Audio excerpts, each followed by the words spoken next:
His name is Elvis. He is a 5-year-old Pomeranian. He stayed with us in many Airbnbs, so he's a little bit of a Airbnb expert, and so I thought it would be appropriate to ask him to join this very special episode. We will call it Get Paid For Your Paw.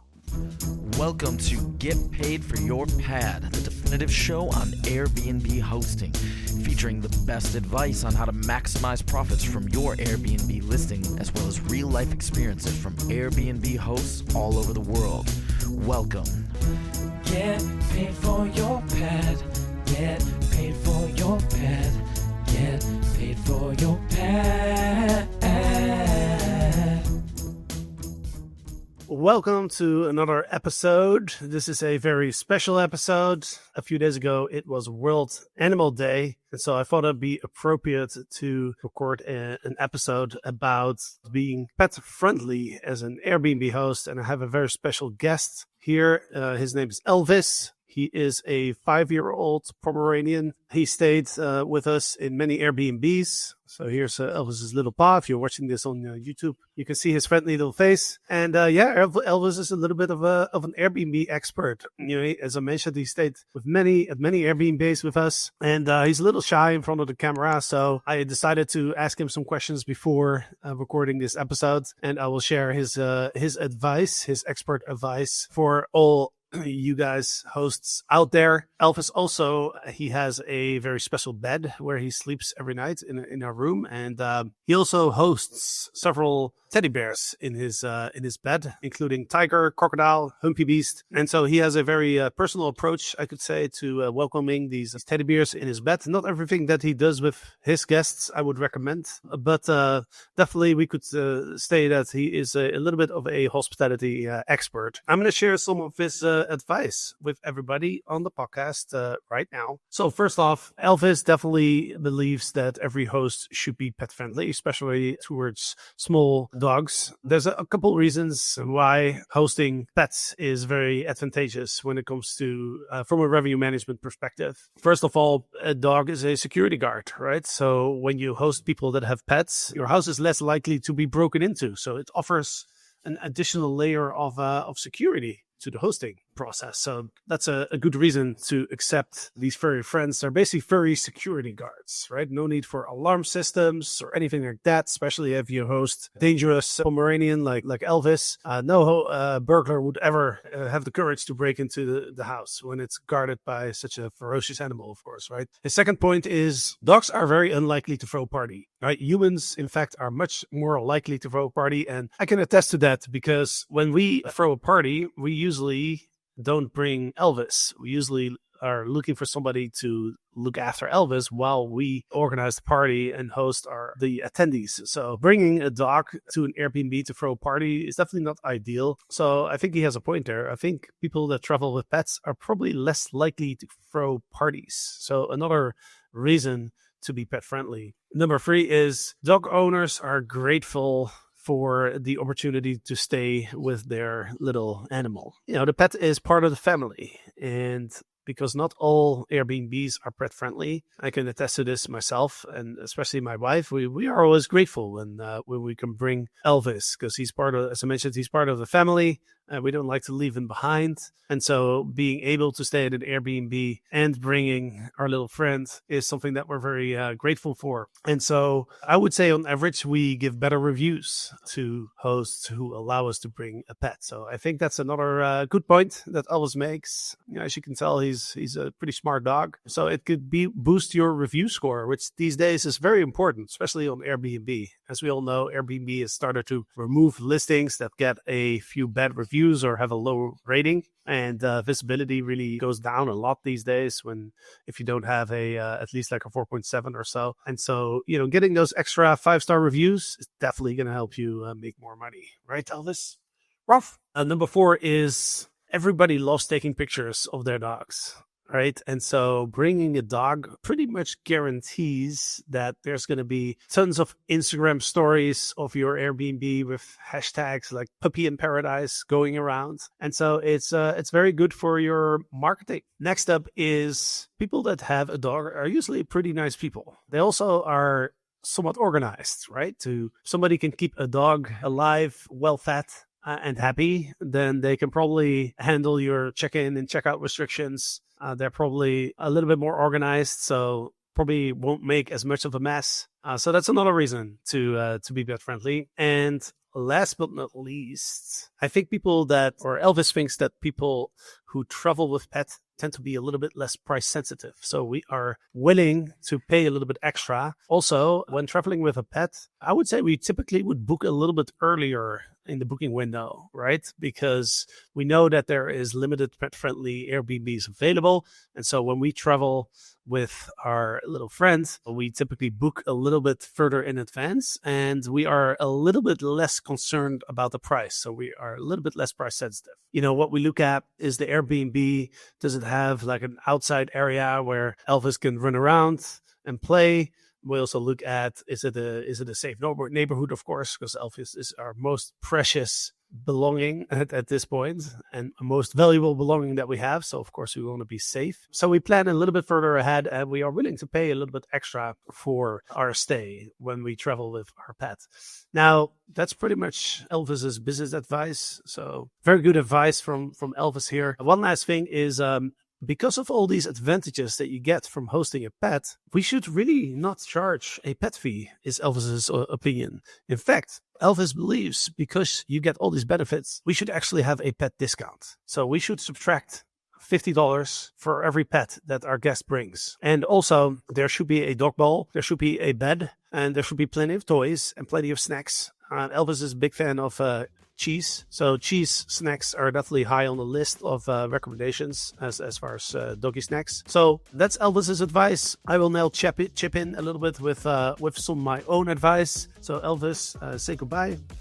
Ruff, ruff. What's up, guys? Eric here. And before we dive into this episode, I want to introduce you to our podcast sponsor, Freewyld Foundry. Freewyld Foundry is a revenue management service, white glove, high touch service for the top 1% short-term rental operators. We're currently managing over $60 million in bookings, 1,700 listings worldwide, and we are growing very, very quickly. Our RPM program is a done-for-you revenue management service, and I want to invite you, if you are a short-term rental operator that's doing $1 million or more, or maybe about 15 listings or more, head over to freewildfoundry.com and apply for one of our free revenue audit reports. This is where Jasper and the team will actually take a look at your pricing strategy, audit all of your Airbnb listings, and let you know if you're leaving money on the table. So this is free to everyone who's listening to this podcast. Head over to freewildfoundry.com and apply for your free audit report.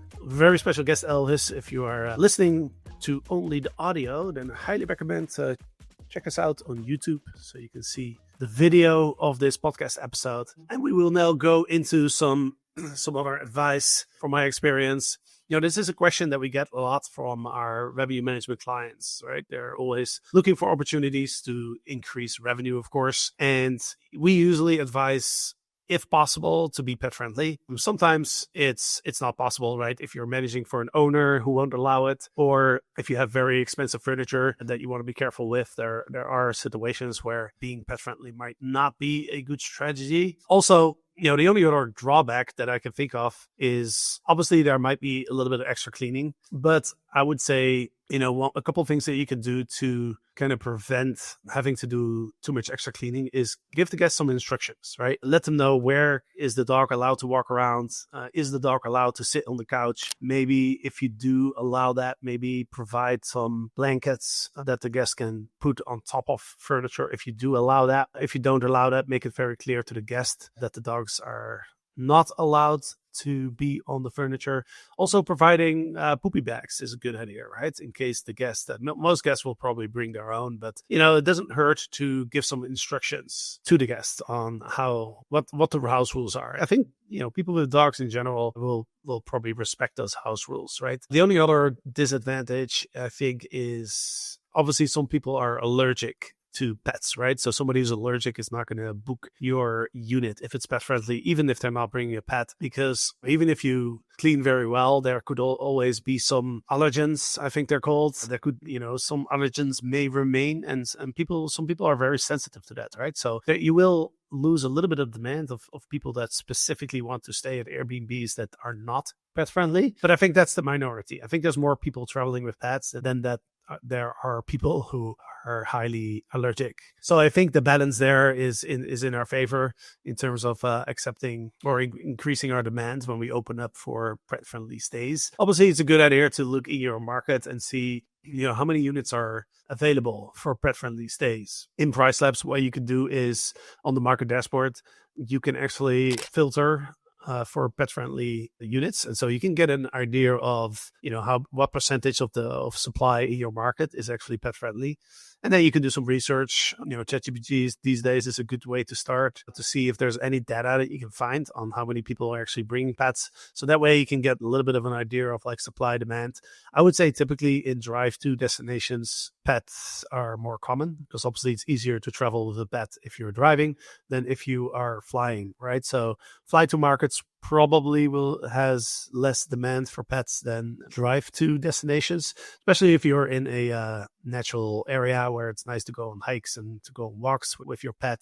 Like, for example, for us in Idlewild, California, Idlewild is very pet friendly and a lot of people are bringing pets. In fact, I'm not making this up, but the mayor of Idlewild, California is actually a dog, and it has been a dog for quite a while. So go Google and just Google Idlewild, California mayor. I think his name is Max. But yeah, it's pretty funny. It's a golden retriever. So those are a couple of things to keep in mind. A question that often comes up is how much to charge for a pet. And, we see pet fees ranging depending on the type of accommodation. It should be somewhat related to cleaning cost and also the total cleaning fee, right? If you're charging a $50 cleaning fee, it'd be a bit weird to charge $200 pet fee. But if you're charging, a $300 cleaning fee, then a $150 pet fee would not be out of the ordinary. In general, I think people are definitely willing to pay these pet fees. As I mentioned, generally people are grateful that they can travel with a pet in the first place. So paying an extra pet fee is, it's very common. Hotels do it, and I don't think any pet owner has a problem with that. There's a couple questions that arise is, are you going to charge per night? We typically charge per stay because it's really a fixed additional cost, right, of paying the cleaners a little bit extra to make sure there's no hairs and things like that. So I think it makes sense to just charge it per stay. Maybe if the guest stays for a long time, maybe you can charge a fee per week or per month. But in general, I'd say a fixed fee per stay is recommendable. And so some people also charge per pet. That's another option that you have. I'm pretty sure on Airbnb, you can specify like how many pets you're bringing. I think you can also put a limit on the amount of pets that you allow. Most PMSs, I think, have that functionality. I know Hostly that we use has that functionality where you can charge up to 2 pets, I believe. And that fee you can collect. At least on Airbnb, you can collect it directly. So yeah, so charging per pet is an option. I would say most hosts probably charge just one fee, regardless of how many pets. A lot of hosts do have a limit on the amount of pets. I think going from 1 to 2 pets is a big step because people are bringing multiple dogs. They might start barking at each other. Like we've had one experience actually in Idlewild where I think we had somebody brought like 3 or 4 dogs and they were constantly barking at each other, right? So I think when there's multiple dogs, there's probably a greater chance of some noise disturbance. So that's something to keep in mind as well. And, a few other pieces of advice, I would say, if you decide to be pet friendly, I would definitely leverage that in your marketing. So either mention it in your title and maybe definitely provide some amenities. So that just helps. It helps you and it helps the host as well, right? If you have a doggy bed, then the dog is less likely to sleep somewhere else in your house, right? So it's a good idea to provide those amenities, and your guests will appreciate it. A couple little snacks, they're not very expensive, and definitely that will drive some review scores because people with a dog, people love their dogs, right? And so if the dog's happy, your guest is going to be happy, and you're pretty much guaranteed to get a 5-star review. On top of that, I also think that dog owners owners, it's kind of like a community, right? A lot of dog owners automatically relate to other dog owners. So if you are pet friendly and you mention in your profile, if you have a dog yourself, I would highly suggest mention your dog in your Airbnb profile, right? Talk a little bit about your dog. Maybe even put up a picture on your listing and with a picture of your dog and mention like, hey, I'm a dog owner myself. I love dogs. So we welcome, I'm saying dogs, but I guess in general, we can talk about pets, but I think that will help the guest also kind of relate to you as a dog owner, and I think that also will help build a little bit of a connection. And as we all know, building a personal connection, it goes a long way towards 5-star reviews. Right. So if I'm staying with my wife and our dog, if I'm staying in an Airbnb and the host, is also a dog owner, and we get to see and learn about their dog, and we get some treats, and there's a doggy bed and all that good stuff. Our stay starts off in a very, very positive way, right? And even if there are a few things that might not be 100% to our expectations, it'd be very unlikely for us to leave less than a 5-star review, right? We will be very forgiving when it comes to other aspects of our stay. Last but not least, I think it's also a good idea to think a little bit about the safety of the pet, right? This is something that I've kind of learned through my experience of now I'm with my wife now for 4 years, and basically I'm with the dog now for 4 years as well, because my wife came as a package deal. And so I've, kind of experienced pet life or doggy life, dog owner life for the last 4 years. One thing I learned is that, especially my wife is highly, highly focused on safety of Elvis, maybe even more than our own safety.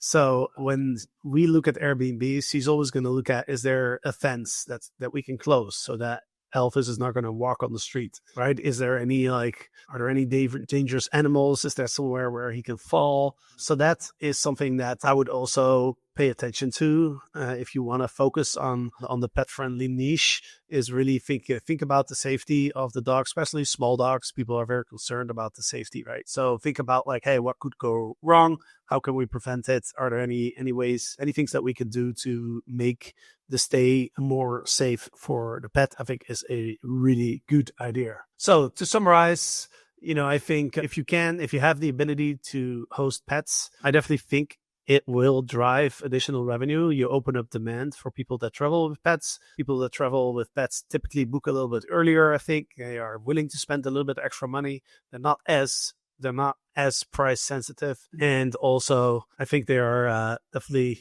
less likely to throw a party. I think that's definitely true. And of course, you can charge a pet fee, right? There will be some additional cleaning cost, but I think typically you can charge a higher pet fee than the additional cleaning cost. And so it's another way to make a little bit extra money. And these days, making a little bit extra money, squeezing a little bit more juice out of the orange is helpful, right? Because we can't, we're not in 2022 anymore, where every year the demand just rises and, ADRs go up and occupancy goes up, or we've been in a very stagnant market for a while now. So I think looking for these additional opportunities to make a little bit of extra money is definitely worth considering, at least. So yeah, I hope this was helpful in honor of World Animal Day, which was Saturday, October 4th. I thought it'd be fun to do an episode about hosting with pets. Before I wrap up this episode, is by the time this goes live, so when you're listening to this, it's probably already October 13th. So we will be at the VRMA in Las Vegas. So if you happen to be at the VRMA as well and you're listening to this, make sure to check out our booth. I think it's 1118 is the number of our booth. We're also going to do on the Tuesday, October 14th, we will do a 90-minute workshop on revenue management that I'm very excited about. We're bringing quite a few team members. We're bringing myself, Eric, one of our revenue managers, Miles, who's pretty well known in the industry. He's actually on 2 panels as well. So Miles will be there. He's a very experienced revenue manager that's part of our team.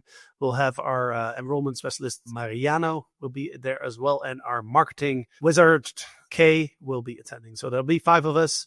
We'd love to connect with you, especially if you've been listening to the podcast for a while. We'd love to connect with you. So definitely come by our booth. We have some nice surprises for everybody who visits us. So definitely come see us. We'll have some advice for you on your revenue management strategy. And we just love to connect with everybody. So definitely come check us out. And if you are not attending VRMA this year, then don't worry, because Eric and I will also do a few episodes with takeaways, things that we learned, things that we noticed. We'll definitely keep you posted on what's happening out there at the VRMA. So with that said, that's it for today. I hope you enjoyed this special episode of Get Paid For Your Paw. Elvis is very honored to be a guest. So hopefully we'll have him back next year with some more advice. So thanks for listening, and until next time.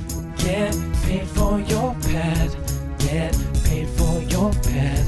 Get paid for your pet.